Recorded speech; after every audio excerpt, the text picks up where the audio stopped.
غیب سے آواز آئی، اے اللہ کے بندے اس قبر کو مت کھود، یہ اللہ کے رازوں میں سے ایک راز ہے اور اسے پوشیدہ ہی رہنے دے۔ یہ آواز سن کر میں نے قبر کھودنا بند کر دی۔ پھر میں وہاں سے اٹھا اور جانے لگا، واپسی کی طرف، گھر کی طرف جانے لگا تو مجھے دردناک آواز ایک بار پھر سے سنائی دی۔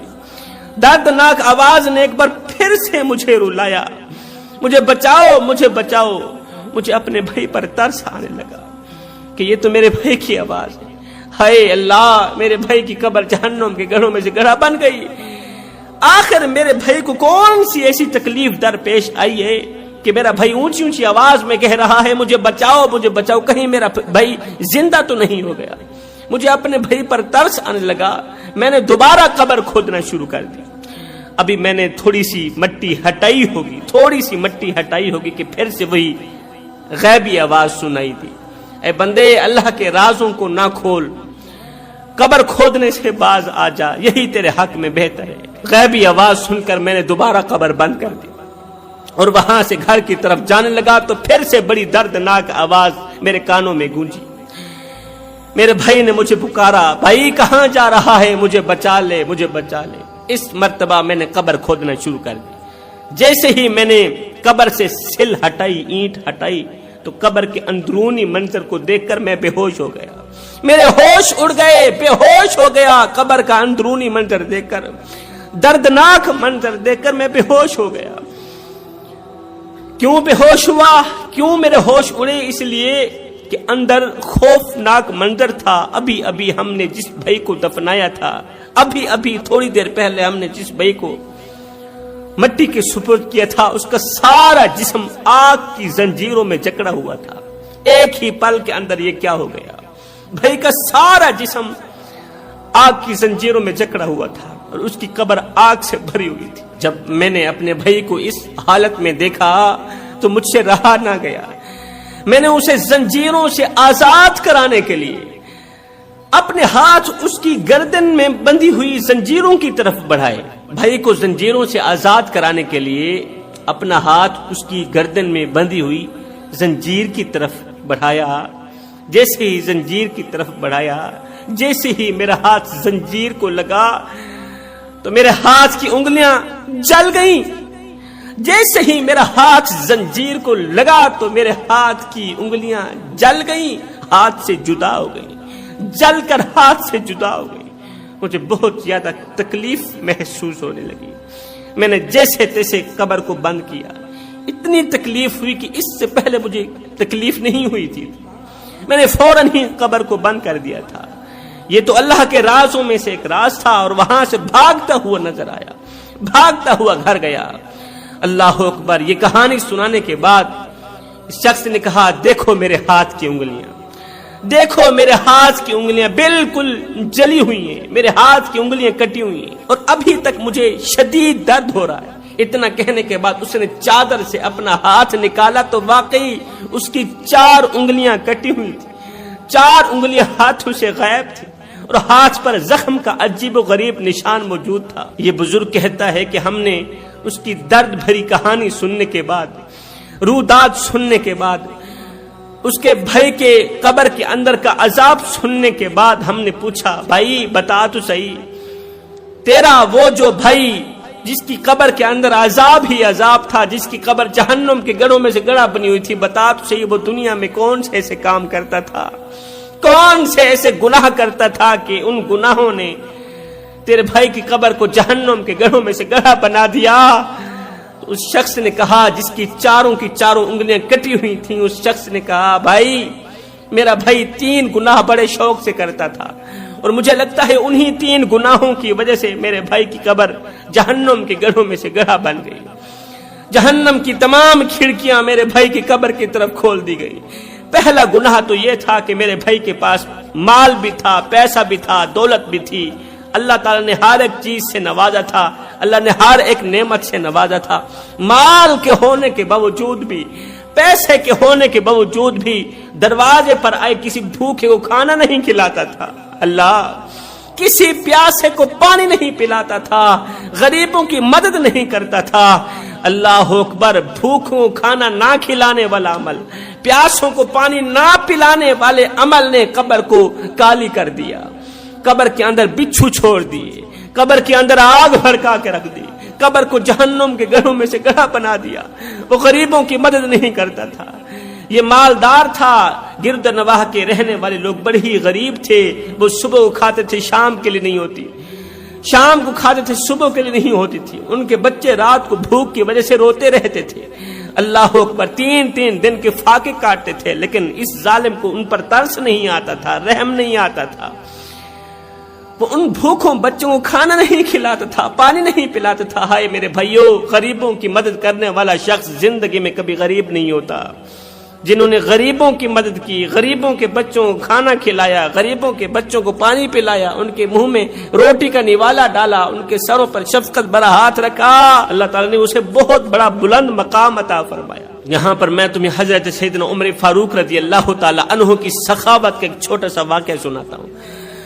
آپ کے دور کا ایک بدو تھا جو بہت ہی غریب تھا، صبح کھاتا تھا شام کے لیے نہیں ہوتی تھی، شام کو کھاتا تھا صبح کے لیے نہیں ہوتی تھی، بدو تھا، بہت ہی غریب تھا۔ اللہ اکبر، اس کی بیوی حاملہ تھی، بچے کی پیدائش کا وقت قریب تھا۔ آپ جانتے ہیں جس گھر میں بچے کی پیدائش کا وقت قریب ہو تو وہاں روپے کی اشد ضرورت ہوتی ہے، وہاں پیسوں کی اشد ضرورت ہوتی ہے۔ اس گھر میں بچے کی پیدائش کا وقت بالکل ہی قریب ہے، مگر گھر میں روپیہ ایک بھی نہیں ہے۔ محلے والے جو سلام کرنا گوارا نہیں کرتے وہ ہماری مدد کیا کریں گے؟ ایک دم ذہن میں ایک ترکیب آئی، اس نے سوچا کیوں نہ سیدنا عمر فاروق رضی اللہ تعالی عنہ کے پاس مدینے کی سرزمین پر اپنی بیوی کو لے کر چلا جاؤں۔ تو میں نے سنا ہے نبی کے عمر کے دروازے پر اگر کوئی دشمن بھی چلا جائے خالی ہاتھ واپس نہیں جاتا۔ اس نے اپنی بیوی کو کہا بھلا ہووی، بچے کی پیدائش کا وقت قریب ہے لیکن گھر میں روپیہ ایک بھی نہیں ہے، کیوں نہ ہم چلتے ہیں سیدنا عمر فاروق کے پاس، اسے جا کر اپنی کہانی سناتے ہیں، اپنے دکھ سناتے ہیں، درد سناتے ہیں، اپنی اس مصیبت سے عمر کو آگاہ کرتے ہیں، ہو سکتا ہے عمر ہمارے مسئلے کا حل کر دے۔ اس سوچ کی بنیاد پر یہ دونوں میاں بیوی گھر سے باہر نکلے، گھر کو تالے لگایا، پورا دن سفر کرتے رہے، پورا دن سفر کرتے رہے۔ اللہ اکبر، چلتے چلتے جیسے ہی مدینے کی دہلیز پر انہوں نے قدم رکھا تو شام ہو گئی، اندھیرا چھا گیا۔ مدینے کی دہلیز پر ہی اندھیرا چھا گیا۔ جیسے ہی اندھیرا چھایا تو اس غریب بدو شخص نے اپنی بیوی کو کہا کہ کیوں نہ رات گزارنے کے لیے ہم یہاں پر خیمہ لگا لیتے ہیں، رات گزارتے ہیں، صبح ہوتی، صبح کا سورج طلوع ہوتی ہم سیدنا عمر فاروق کے پاس چلے جائیں گے، عمر کو جا کر اپنا دکھ سنائیں گے، درد سنائیں گے، اپنے حال سے آگاہ کریں گے تو مجھے امید ہے وہ ہماری ضرور مدد فرمائیں گے، ضرور مدد کریں گے۔ اب اس غریب شخص نے وہاں پر مدینے کی دہلیز کے اندر ہی ایک خیمہ لگایا رات گزارنے کے لیے کہ صبح ہوتے ہی عمر کے پاس چلے جائیں گے۔ اس نے خیمہ لگایا، بیوی کو اندر سلا دیا، خود باہر آگ لگا کے بیٹھ گیا۔ اللہ اکبر، اب بیوی اندر سے رو رہی ہے، درد کی وجہ سے چیخ رہی ہے، بچے کی پیدائش کا وقت قریب ہے، اور باہر بیٹھا بدو شوہر بیوی کو تسلیاں دے رہا ہے، حوصلے دے رہا ہے کہ بھلا ہووی چپ کر، صبح ہوتے ہی، صبح کو سورج طلوع ہوتے ہی عمر کے پاس چلے جائیں گے، تھوڑا اور برداشت کر، تھوڑی تکلیف اور برداشت کر لے۔ مگر وہ مرتی کیا نہ کرتی، بچے کی پیدائش کا وقت قریب تھا۔ ادھر سے سیدنا عمر فاروق رضی اللہ تعالی عنہ کا آپ کا معمول تھا کہ آپ راتوں کی تاریکیوں میں اٹھ اٹھ کر مدینے کی گلیوں میں گشت کیا کرتے تھے، مدینے کی گلیوں میں گشت کیا کرتے تھے کہ کہیں کوئی کتا تو بھوکا نہیں سو گیا، اللہ اکبر، کہیں کوئی جانور تو پیاسا نہیں سو گیا۔ جو عمر بھوکے کتے کا اتنا خیال رکھتا ہے وہ انسان کا کتنا خیال رکھتا ہو۔ مدینے کی گلیوں میں گشت فرما ہی رہے تھے کہ آپ کی اچانک نظر اسی طرف گئی جس طرف اس بدو نے خیمہ لگایا ہوا تھا اور باہر آگ جلائی ہوئی تھی۔ آپ نے دیکھا کہ دور آگ جل رہی ہے اور ساتھ میں خیمہ لگا ہوا ہے۔ سیدنا عمر فاروق رضی اللہ تعالی عنہ گلی سے نکلے، سیدھا اسی خیمے کی طرف، اسی آگ کی طرف گئے۔ اللہ اکبر، پوچھا بھائی تو کون ہے؟ اس نے کہا جا، پہلے تو میری بیوی درد کی وجہ سے رو رہی ہے، چیخ رہی ہے، اوپر سے تو بھی آ گیا ہے مجھے پریشان کرنے کے لیے۔ سیدنا عمر فاروق رضی اللہ تعالی عنہ نے پوچھا بھائی بتا تو صحیح تو کون ہے، کہاں سے آیا ہے، کہاں جانا چاہتا ہے، اور یہاں تو نے خیمہ کیوں لگایا ہوا ہے، کس وجہ سے لگایا ہوا ہے؟ تو مسافر ہے تو کہاں سے آ رہا ہے, کہاں جانا چاہتا ہے؟ تو اس بدو نے کہا کہ میں غریب ہوں, صبح کھاتا ہوں شام کے لیے نہیں ہوتی, شام کو کھاتا ہوں صبح کے لیے نہیں ہوتی. امیری کا جنازہ نکل گیا ہے, غربت عروج پر آ گئی ہے, میرے گھر کو غربت کی دلدل نے اپنی لپیٹ میں لے رکھا ہے, میرا گھر غربت کی دلدل میں پھنس گیا ہے, میری بیوی حاملہ ہے اور بچے کی پیدائش کا وقت بالکل ہی قریب ہے. دراصل میں عمر فاروق کے پاس جا رہا تھا کہ وہی میرے مسئلے کا حل فرمائیں گے, لیکن شام ہو گئی, اندھیرا چھا گیا, تو رات گزارنے کے لیے میں نے یہاں خیمہ لگا لیا. کوئی بات نہیں, صبح کا سورج طلوع ہوتے ہی میں عمر کے پاس چلا جاؤں گا, اور عمر فاروق مجھے پکا یقین ہے کہ وہ میرے اس مسئلے کا ضرور حل کریں گے. اللہ اکبر. اب سامنے کون کھڑا ہے؟ سیدنا عمر فاروق رضی اللہ تعالی عنہ کھڑے, اس کی روداد سن رہے ہیں. اس کی درد بھری فریاد سن کر سیدنا عمر فاروق رضی اللہ تعالی عنہ الٹے پاؤں. جب آپ نے پوچھا نا کہ یہ خیمے کے اندر کون رو رہی ہے, کون چیخ رہی ہے, تو اس نے کہا یہ میری بیوی ہے, بچے کی پیدائش کا وقت قریب ہے, کوئی بات نہیں, ابھی صبح کا سورج طلوع ہونے والا ہے. جیسے ہی آپ کو پتا چلا کہ بدو کی بیوی درد میں مبتلا ہے, تکلیف میں مبتلا ہے, تو سیدنا عمر فاروق رضی اللہ تعالی عنہ الٹے پاؤں واپس اپنے گھر کی طرف گئے. بھاگتے ہوئے دوڑتے ہوئے گھر کی دہلیز پر قدم رکھا, زوجہ محترمہ کو اٹھایا کہ اگر تمہیں نیکیاں مل رہی ہوں, رات کے دوسرے پہر اگر تجھے نیکیاں مل رہی ہوں تو لینا چاہو گی؟ اس نے کہا حضور کیوں نہیں لینا چاہو گی؟ آپ نے فرمایا پھر اٹھ, میرے یار کی بیوی درد میں مبتلا ہے, بدو کی بیوی درد میں مبتلا ہے, میرے غریب دوست کی بیوی درد میں مبتلا ہے, اٹھ چلتے ہیں, اس کی تکلیف دور کریں, اس کی مدد کرتے ہیں, اس کی ہیلپ کرتے ہیں. اب زوجہ محترمہ نے دائیوں والا جو سامان ہوتا ہے وہ اٹھایا, ساتھ میں کہا حضرت آپ پھر لکڑیاں اٹھائیں, سر پر رکھیں, چلتے ہیں تیرے دوست کی بیوی کی مدد کرتے ہیں. سیدنا عمر فاروق رضی اللہ تعالی عنہ نے لکڑیاں اٹھائیں, اپنے کندھے پر رکھی.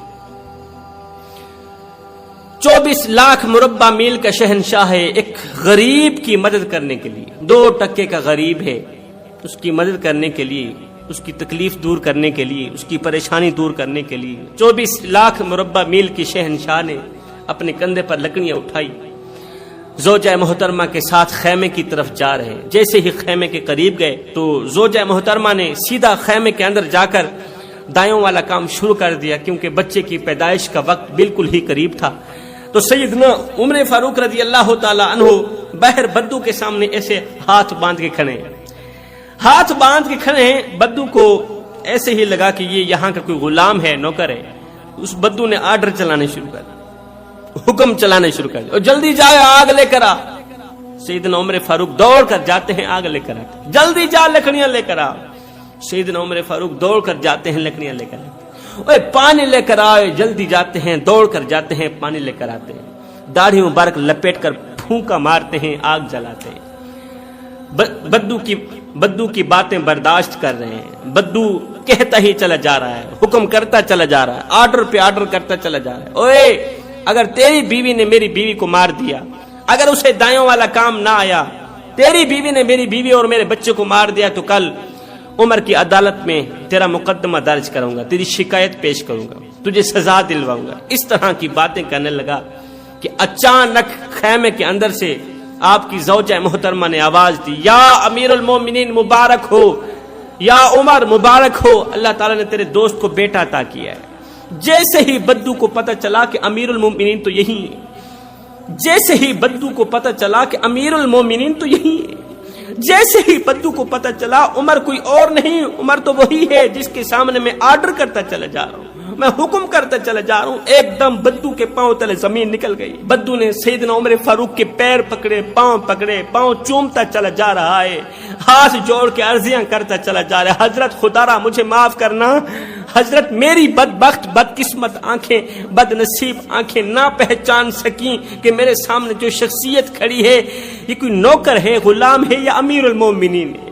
میں تجھے نہ پہچان سکا, حضرت مجھے معاف کر دینا. نیچے سے وہ معافی کی خیرات مانگ رہا تھا, معافی کی بھیک مانگ رہا تھا.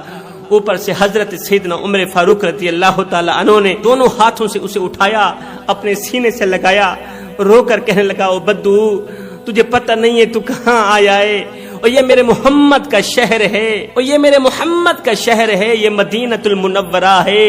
اور نادان تجھے نہیں پتا, یہاں امیروں کے نہیں, یہاں تو غریبوں کے استقبال ہوتے ہیں.